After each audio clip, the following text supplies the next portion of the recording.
નમસ્કાર દર્શક મિત્રો, હું છું રૂપલ વણિચિયા. સંપૂર્ણ ન્યૂઝમાં આપનું સ્વાગત છે. સરકારી વિનયન કોલેજ અમીરગઢ ખાતે સ્ટુડન્ટ સ્ટાર્ટઅપ ઇનોવેશન પોલિસી 2.0 અંતર્ગત વિદ્યાર્થીઓ માટે માહિતીપ્રદ કાર્યક્રમનું આયોજન કરવામાં આવ્યું હતું. આ કાર્યક્રમમાં વિદ્યાર્થીઓને ગુજરાત સરકારની SSIP 2.0 પોલિસી વિશે વિસ્તૃત માહિતી આપવામાં આવી હતી. કાર્યક્રમ દરમિયાન SSIP 2.0 ફંડમાંથી વિદ્યાર્થી હરેશ ઘેમરજી જાખડિયાને પ્રાકૃતિક ખેતી સેક્ટરમાં તેમના પ્રાકૃતિક ખાતરના પ્રોજેક્ટ માટે કોલેજના આચાર્ય ડોક્ટર N.K. સોનારા દ્વારા ચેક વિતરણ કરવામાં આવ્યો હતો. SSIP કોઓર્ડિનેટર ડોક્ટર નીતિનકુમાર જાદવે PPT દ્વારા વિદ્યાર્થીઓને SSIP 2.0 પોલિસી વિશે વિસ્તૃત માર્ગદર્શન આપ્યું હતું. તેમણે પોલિસીનું વિઝન, મિશન, રચના, સમયગાળો, શૈક્ષણિક સંસ્થાઓ અને વ્યક્તિગત લાભાર્થીઓ માટેના પાત્રતાના માપદંડો વિશે સમજાવ્યું હતું.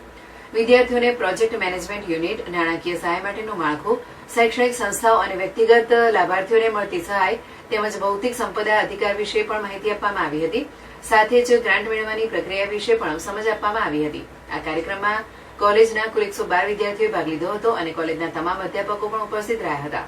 સમગ્ર કાર્યક્રમનું આયોજન કોલેજના આચાર્ય ડોક્ટર N.K. સોનારાના માર્ગદર્શન હેઠળ SSIP કોઓર્ડિનેટર ડોક્ટર નીતિનકુમાર જાદવે કર્યું હતું. કાર્યક્રમના અંતે SSIP કોઓર્ડિનેટર ડોક્ટર બ્રિજેશ પુરોહિતે આભાર વિધિ કરી હતી.